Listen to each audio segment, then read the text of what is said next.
El aire de la tarde estaba tan quieto que los pinos parecían dibujados, inmóviles, como si alguien hubiera detenido el viento con la mano.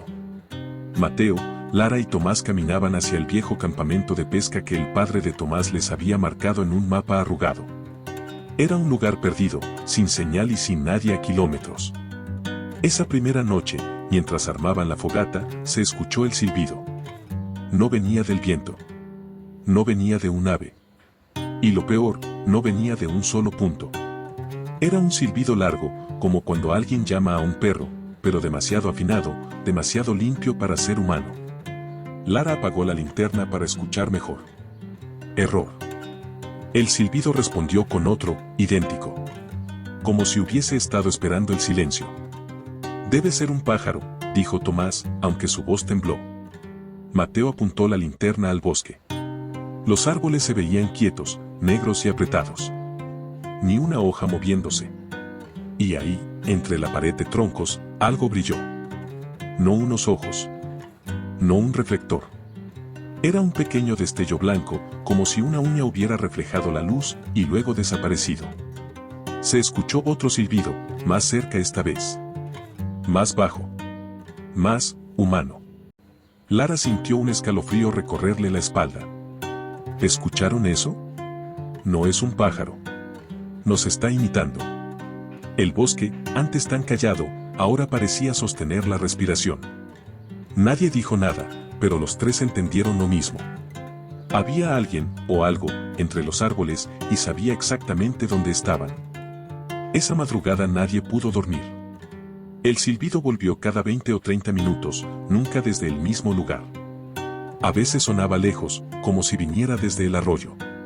Otras veces, desde detrás de la carpa.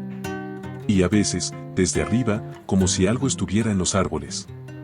A las 3:14 exactas, el silbido se transformó. Ya no imitaba un pájaro. Ahora imitaba la respiración de Mateo, entrecortada, nerviosa, como cuando él había corrido para armar la carpa más rápido. Era imposible. Pero era su respiración. Copiada al detalle. Los tres salieron de la carpa sosteniendo linternas temblorosas. No había viento. No había grillos. Solo ese silencio rancio que huele a humedad vieja y madera podrida. Tomás fue el primero en acercarse al borde del bosque. Las ramas bajas parecían haber sido dobladas hacia abajo, como si algo grande, muy grande, hubiera pasado entre ellas. Y en el suelo, en el barro húmedo, había huellas. Pero huellas raras. Eran profundas, marcadas como de un animal pesado, pero terminaban en puntas, casi como dedos largos, demasiado largos para ser humanos. 3 dedos por pisada. Como si cada uno midiera la palma de una mano entera. Mateo tragó saliva. No quiero seguir viendo esto, murmuró. Lara lo agarró del brazo. Algo había en el aire. No era solo miedo. Era una sensación densa, sofocante, como si el bosque estuviera esperando que ellos dieran un paso hacia adentro. Y de pronto, el silbido sonó otra vez, pero ahora. A sus espaldas. Los tres giraron al mismo tiempo. La linterna de Mateo iluminó algo entre los troncos. Una figura encorvada, alta, demasiado delgada para ser humana, con el cuello torcido hacia un lado, como si se hubiera quebrado y aún así siguiera de pie. La figura levantó una mano lenta, larga, con dedos como agujas, y lo señaló. Luego, silbó. Perfectamente. Exactamente. Como Mateo. Y dio un paso adelante. Corrieron hacia la fogata apagada, tropezando con raíces y piedras. La figura avanzaba detrás de ellos con ese andar torcido, como si cada paso fuera un quiebre que no dolía. Sus piernas parecían demasiado largas, demasiado articuladas, como si se doblaran donde no había articulaciones. El silbido volvió. Más fuerte. Más insistente. Y ahora venía de varios lugares a la vez. ¿Hay más de uno?, susurró Lara, casi sin voz. Tomás negó, temblando. No, es el mismo. Está imitando eco. Está probando cómo sonar desde todos lados. La linterna de Mateo parpadeó. Un segundo de luz. Un segundo de oscuridad. Y en ese instante negro, algo cruzó corriendo entre los árboles. No era humano. No era animal. Era una sombra flaca y desproporcionada, que se movía como araña gigante, pero en dos patas. El foco volvió. La figura estaba ahora mucho más cerca. Demasiado cerca. A apenas 4 metros, inmóvil, cabeza inclinada hacia ellos, escuchando. No se movía. No respiraba. Solo los apuntaba con ese cuello torcido, como si reconociera uno por uno. Lara vio que sus dedos eran tan largos que apenas parecían huesos cubiertos por piel tirante. Y al final de cada dedo, la uña era curva, amarilla, como las de un animal viejo. Tomás dio un paso atrás. La figura imitó el mismo paso, con la misma distancia. Mateo levantó un brazo para proteger a Lara.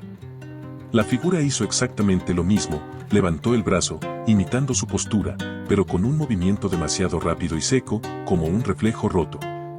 Nos está copiando, susurró Mateo. Pero entonces algo cambió. La criatura inclinó la cabeza y volvió a emitir ese silbido deformado. El mismo ritmo de respiración de ellos. Pero ahora mezclado. Una imitación de los tres. Una especie de melodía absurda hecha de miedo. El ser dio otro paso. Uno más largo que una zancada humana, hundiendo su pie en la tierra húmeda. Y detrás de él, entre los árboles, algo respondió. Otro silbido, más agudo. Más pequeño. Más rápido. Como si no estuvieran viendo a una sola entidad, sino al que guía. Y a los que vienen atrás. Tomás gritó. A la camioneta, ya. Y los tres corrieron sin mirar atrás, escuchando cómo entre los troncos varios pares de pasos largos comenzaron a seguirlos. El pinar ya no estaba en silencio. El pinar caminaba con ellos. La camioneta estaba a menos de 100 metros, pero el bosque parecía estirarse, tragando el camino. Las linternas temblaban y las sombras se movían como si tuvieran vida propia. Los pasos detrás de ellos se multiplicaban. Largos. Desparejos. Pegando contra la tierra como huesos secos. Tomás llegó primero. Abrió la puerta y empujó a Lara adentro. Mateo saltó al asiento del acompañante. Tomás giró la llave. Nada. Otra vez. El motor tosió, escupió y murió. Dale, dale, dale, Mateo gritaba sin respirar. El silbido sonó tan cerca que parecía venir desde detrás del vidrio. Lara, temblando, giró la cabeza. La figura estaba allí. A 1 metro. Parada justo detrás de la camioneta, iluminada por la luz roja de los frenos que no deberían estar encendidos, pero lo estaban. Y no estaba sola. A su alrededor, más figuras emergían entre los pinos. 3. 4. 5. Delgadas, torcidas, con los cuellos como tallos quebrados y los dedos tan largos que rozaban el suelo. Todas mirando hacia el vehículo. Todas inclinando la cabeza al mismo tiempo. Como un saludo.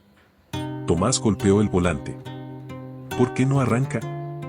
Dale. Entonces la figura principal levantó una mano. Esta vez no imitó ningún gesto humano. No imitó nada.